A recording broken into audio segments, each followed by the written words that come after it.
ის ყველა გადაცემაში რაღაცა ფორმით შევხვდივართ, რომ მშობელთა რო გახსნილია ბავშვი, რა კარგ შედეგს აძლევს, რომ რაც ბრძანეთ მართლა, რომ აი დამარცხების აღარ ეშინია ბავშვს და აღიარების, რომ რაღაც შეეშალა.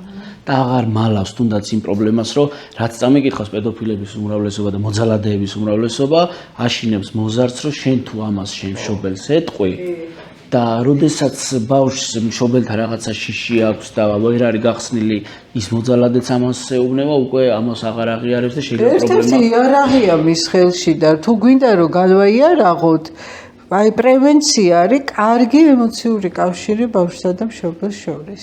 ჩემი კარი მუდამ ღია, როცა გინდა მოდი.